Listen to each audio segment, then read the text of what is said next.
नमस्कार दोस्तों, जय जोहार। मैं कौशल तिवारी और बिहनिया संझा में आपका स्वागत है।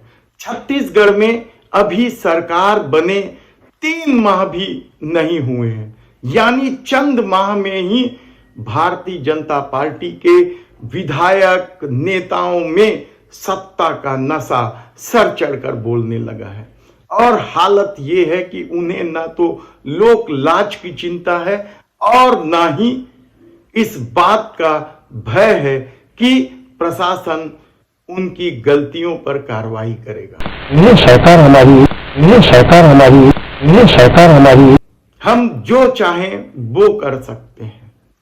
किसी भी अफसर को अपने दरबार में बुला सकते हैं, किसी भी अफसर को फटकार लगा सकते हैं। लेकिन छत्तीसगढ़ की इस स्थिति पर हम बात करें उससे पहले हम बता दें कि कल राज्यसभा के चुनाव में जिस तरीके से शिमला से लेकर लखनऊ तक राजनीति गर्म रही, लोकतंत्र को अपने इशारे पर हकाला गया। क्या पार्टी, क्या विचारधारा इस दौर में कोई मायने नहीं रखता है।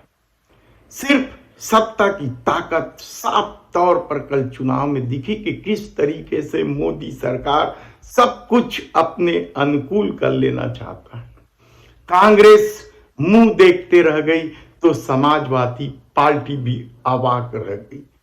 इनके विधायक टूट टूट कर भारतीय जनता पार्टी के प्रत्याशी को वोट देते रहे और ये सिर्फ लोकतंत्र की दुहाई देते रहे। यानी अपने विधायकों को भी यदि इंडिया गठबंधन के लोग नहीं संभाल पा रहे हैं तो फिर भारत जोड़ो न्याय यात्रा का मतलब क्या है। महंगाई, बेरोजगारी, किसानों का मुद्दा, तानाशाही, क्या कोई मायने नहीं रखता। और सिर्फ पूंजी के बल पर सब कुछ अपने में समेट लेने की कोशिश में लगी मोदी सरकार को क्या जनता का भी भय नहीं रहा है? क्या लोक लाज इस दौर में समाप्त हो चुका है? आंखों का पानी सूख चुका है। कहना बेहद कठिन है, क्योंकि जिस तरीके से नंगाई हुई है कहा जाए तो गलत नहीं होगा। जिस तरीके का खेल हुआ है वह वैसा खेल इससे पहले कभी नहीं हुआ। तब सवाल यह है कि क्या अब मुकाबला केवल जनता ही करेगी? किसी भी दलों को तोड़ना बेहद आसान है। अखिलेश यादव ने साफ तौर पर कहा कि यदि सत्ता चाहे तो कुछ भी नहीं बचा रह सकता, और यही कुछ दिखा, क्योंकि जिन 5 बल्कि 7 विधायक समाजवादी पार्टी के भारतीय जनता पार्टी की तरफ मुंह उठाए चले गए, उनमें से ज्यादातर विधायकों पर इस तरह के मामले दर्ज है कि उन्हें कभी भी जेल की सलाखों में डाला जा सकता था। और शायद कहा जा रहा है कि इसी धमकी की वजह से वे समाजवादी पार्टी छोड़ दी। तो क्या हिमाचल में भी इसी तरीके का खेल हुआ? कहना कठिन है, क्योंकि यदि सुप्रीम कोर्ट की भी बात नहीं रखी जाए या सुप्रीम कोर्ट के आदेशों की अवहेलना की जाए, उनकी चेतावनी को नजरअंदाज कर दिया जाए, तो फिर क्या यह सत्ता का अहंकार नहीं है? जी हां, हम बात कर रहे हैं बाबा रामदेव को। याद कीजिए आप, सुप्रीम कोर्ट ने बाबा रामदेव को लुभावने विज्ञापन देने के लिए फटकार लगाई थी और इसे तत्काल रोकने के लिए कहा था। लेकिन बाबा रामदेव की अपनी ठसक है। वे मोदी सत्ता के करीबी हैं और शायद यही वजह है कि वे लगातार सुप्रीम कोर्ट की अवहेलना करते हुए अपने लुभावने विज्ञापन देना जारी रखा। और कल फिर एक बार फिर सुप्रीम कोर्ट ने जमकर फटकार लगाई और कहा कि यही स्थिति रही तो उन्हें कड़े तेवर अख्तियार करने होंगे, सजा देनी होगी। लेकिन इस चेतावनी के बाद भी क्या बाबा रामदेव मान जाएंगे? मुश्किल है, क्योंकि इस दौर में जिस तरीके से उद्योगपतियों के लिए मोदी सरकार पलक पावले बिछाई है, जिस तरीके से रामदेव बाबा का अपना ठसक है, यदि देश के गृह मंत्री अमित शाह के बेटे के साथ गलबैया करते बाबा रामदेव दिखाई देते हैं, या भारतीय जनता पार्टी के तमाम बड़े दिग्गज नेता, चाहे मंत्री हो, सांसद हो, मुख्यमंत्री हो, सबके साथ बाबा रामदेव दिखाई देते हैं, तो फिर सुप्रीम कोर्ट के आदेश का क्या मतलब है। लेकिन आज हम बात कर रहे हैं छत्तीसगढ़ में भाजपाई धमक की। सरकार हमारी है, हम अफसरों को अपने जिला कार्यालय में भी बुला सकते हैं, और यही कुछ हुआ पिछले दिनों जांजगीर में। राजधानी रायपुर के पश्चिम के विधायक जांजगीर में बैठक लेने पहुंचे थे। भारतीय जनता पार्टी के कार्यकर्ताओं, नेताओं का अमित शाह का दौरा कार्यक्रम था, और भाजपा के नेताओं की बैठक तो ली ही गई, साथ ही जिले के अफसरों को भी कार्यालय बुलवा लिया गया, वहां बैठक ली गई। और जब मामला तूल पकड़ने लगा तो उन्होंने सीधे सीधे कह दिया कि ये सरकार हमारी है, ये सरकार हमारी है, ये सरकार हमारी है। क्या मतलब है इसका? क्या इससे पहले किसी भी विरोधी दल के नेताओं को अपने कार्यालय में अफसरों को इस तरीके से बुलाते देखा गया है?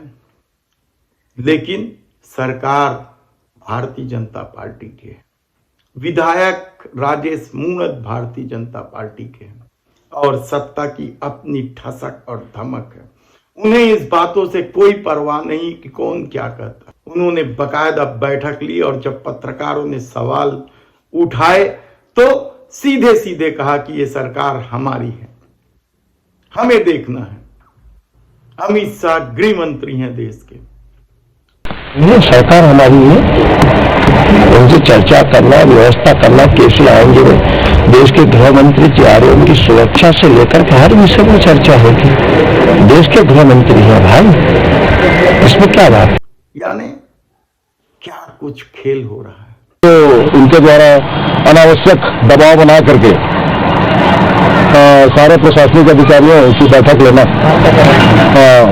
और यह कहना कि भाई हमारी सरकार है तो हम इस प्रकार की बैठक ले सकते हैं, यह भी बड़ा ही दुर्भाग्यपूर्ण और असंवैधानिक जो तरीका अपनाया गया है, इससे हम लोग निंदा करते हैं। लेकिन इससे भी इतर जो सबसे महत्वपूर्ण बात यह है कि विधानसभा में भी इस मामले की गूंज उठी, मुद्दा उठाया गया कि किस तरीके से, और यह पहला मामला नहीं है, इससे पहले भी रमन सरकार के दौर में भी भारतीय जनता पार्टी के नेताओं के, अफसरों के साथ किस तरीके से व्यवहार किया जाता था, यह किसी से छिपा नहीं। कितने ही मामले सामने आए, और राजेश मूणत तो अपने तेवर के लिए वैसे ही चर्चित रहे हैं। उनके कई वीडियो वायरल हैं गाली गलौज के साथ, लेकिन उनकी अपनी ठसक है और अपनी धमक है। सत्ता का अहंकार यहीं तक नहीं है, और न ही भारतीय जनता पार्टी के नेताओं की अपनी ठसक कम नहीं है, बल्कि सत्ता आने के बाद तो बढ़ते ही जा रही है। और हालत यह है कि भाजपा किसान मोर्चा के जिला अध्यक्ष योगेंद्र सिंह नरहरे और उनकी पत्नी मरवाही के सरपंच हैं, दोनों के खिलाफ एफआईआर दर्ज किया गया। भारी दबाव में लोगों ने बेहद ही दबाव डाला, तब यह एफआईआर दर्ज हुआ। नौकरी दिलाने के नाम पर वसूली करते रहे ये लोग। कितने ही शिकायतें अभी और आनी, लेकिन इस मामले को रफा दफा किया जा रहा था क्योंकि इसमें पार्टी की बदनामी होती, लेकिन जब दबाव पड़ा तो जुर्म दर्ज करना पड़ा। लेकिन इससे भी विभत्स घटना हुआ है प्रतापपुर के। एक बच्चे का अपहरण होता है, पूरा शहर इस अपहरण के विरोध में आक्रोश रैली निकालते हैं। बच्चे की हत्या कर दी जाती है फिरौती के नाम पर, और हत्या करने वाले कोई और नहीं, भारतीय जनता पार्टी के नेताओं के नाम ही सामने आते हैं। लोग इतने आक्रोशित थे कि इस घटना के विरोध में प्रतापपुर बंद रहा, आक्रोश रैली निकाली गई, मामले की लीपापोती की जाती, लेकिन मामला हत्या का था, एक मासूम की हत्या का। इसलिए आरोपियों को गिरफ्तार करना पड़ा, कहा जाए तो गलत नहीं होगा। और रेत का मामला तो किस ढंग से उठ रहा है या किसी से छिपा नहीं है। कल भी विधानसभा में रेत का मामला उठा और विधानसभा में तो थर्ड जेंडर का भी मामला उठा। खल्लारी विधानसभा के कांग्रेस विधायक द्वारकाधीश यादव ने यह मामला उठाया कि थर्ड जेंडरों की स्थिति प्रदेश में अच्छी होनी चाहिए, उसके लिए कोई ठोस योजना बनानी चाहिए।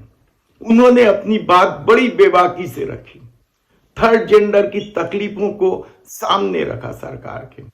हालांकि सरकार ने कोई ठोस निर्णय लेने का आश्वासन दिया है, लेकिन यह आश्वासन कब तक पूरा होगा कहना मुश्किल है, क्योंकि भारतीय जनता पार्टी की सरकार की अपनी ठसक है, अपनी धमक है। और उन पुराने मंत्रियों का जो डॉक्टर रमन सिंह की सरकार में मंत्री रहे हैं, उनके तो अपने किस्से हैं, हम आपको समय समय पर बताते रहेंगे। यदि आपने हमारे चैनल को सब्सक्राइब नहीं किया है तो प्लीज सब्सक्राइब कर लीजिए और लाइक का बटन दबाना ना भूलें। धन्यवाद।